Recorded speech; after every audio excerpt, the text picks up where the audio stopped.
Hi everyone, welcome to 5 to 20 minutes FESI Market Quick Review for the month of December 7, 2023. Ang ating market activity advances 83, declines 82, and unchanged 49. Then ang PSE natin nag-close siya sa 6,234 ng negative 1.13%. Ang ating foreign net naman negative 410.52 million. Sa Call Advantage Opportunity Buckets naman, ang kanilang latest update sa 3 days ago dito sa short-term trade, ito yung kanilang mga selective stocks ngayon. Then sa speculative issues, ito naman yung mga kanilang stock selection. Dito naman sa Call Advantage Alerts, kung value investor kayo, ito yung kanilang mga selective stocks. Ang pinaka-latest ay 1 week ago. Picor hanggang sa EW, then from Converge hanggang Fitz sa 2 weeks ago pa yung update nila. Dito naman sa Investa Prime Plus Research, kung hindi kayo nakasubscribe sa kanila, ito yung kanilang insights sa Meralco. Kaya na-select nila ito yung one of the best dividend stocks daw sa Philippines na nagbibigay doon ng consistent payouts. Then ito yung sa chart nila, ang support ay 350 to 360 dito sa area na to. Then ang support 2 ay 340 dito sa area na to. Then ang resistance niya ay 378 to 400. Next naman ay CNPF, updated siya nung 6 days ago. Ito yung support area niya dito sa 30 to 30.3 sa area na to. Then meron siyang support 2 dito sa 29 to 29.2. Ang resistance dito sa 31 to 31.8 dito sa area na to.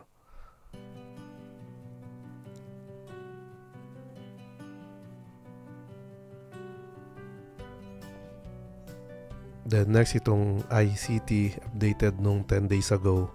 Ito yun, nag-break siya dito sa trendline na to. Then ang support area niya ay 215 to 218. So dito sa trendline na to yung support.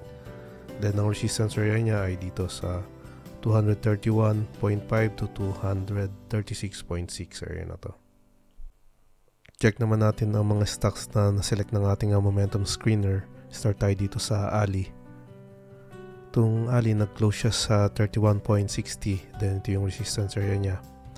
Kung ma-break niya itong resistance area na to, may potential upside na 5% kung aabot siya dito sa second resistance or dito sa 52-week high. Then pwede rin natin siyang i-trail yung cut loss natin sa EMA 9 or dito sa area na to. Next, ito namang ICT, nag-resist siya dito sa area na to sa 52-week high sa 235. So kaya nag-sell siya siguro nung last Friday. Let's see kung magpo-pullback siya hanggang dito sa support area. Sa area na to. Consider natin to na support. Then pwede trail natin siya sa 20 MA. So kung ma-break, follow lang natin yung cut loss.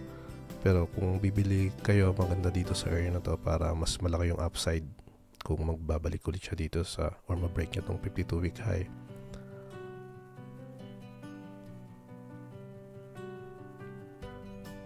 AP, nag-close siya sa 37.95 resistance area.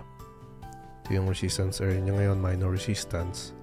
Kung mag-breakout siya dito sa resistance na to, ito yung major resistance niya sa 40.10 na 52-week high. So may potential na upside na 5% kung mag-favor sa bias natin. Then kung mag-resist naman siya, so maring mag-pullback siya dito sa area ng support. Or pwede rin nating i-trail siya sa EMA 20. Then dito tayo maglagay ng cut loss para may leeway siya, hindi tayo may stop out. Ito na mga CNPF, uptrending stock siya ngayon. Kung mapapansin nyo, above siya ng lahat ng MAs. Then nagte-trail siya sa EMA 9. Close na siya sa kanyang resistance area sa 52-week high. Let's see kung magpo-pullback muna siya dito sa area na to or gagawa muna siya ng higher low, then saka siya magbe-break. Or kung may hawak kayo nito, trail nyo lang siya. Tingin ko sa maganda siyang i-trail sa 20 MA. Then manage nyo lang yung inyong cut loss.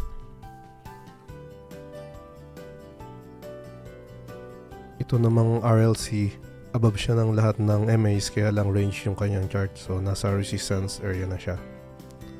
So kung bibili kayo nito, maaari dito sa 50% ng Darbas box. Test buy kayo, then check nyo kung okay pa yung potential gain niya. Kung babalik siya sa resistance area ulit. Let's see kung bumalik siya dito, then ito yung kanyang upside, may potential siya, maybe 4%. Ito ng mga JFC, nag-resist siya dito sa area ng 245. Then 2 consecutive red candle siya. So let's see kung mabibreak niya itong 200 MA. Kung mapapansin niyo, parang gumagawa siya ng head and shoulder. So let's see kung ito yung kanyang support area. Then kung value investor kayo, ito yung maganda siguro dito mag-add ng position. Pero bago kayo mag-add, check nyo muna kung magkakaroon siya ng dalawang green consecutive candle. Then yung next day, yung magandang entry para may confirmation tayo.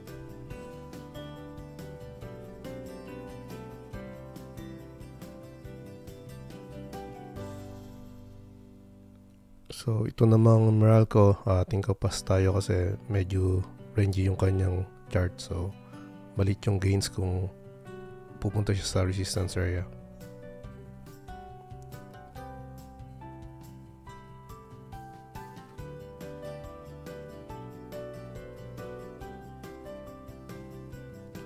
Ito na mga San Miguel.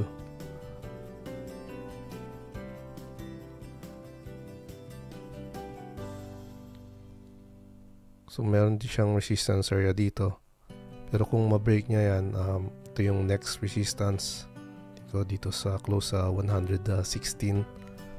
So tignan natin yung kanyang maaaring potential gains. So meron siyang 4%.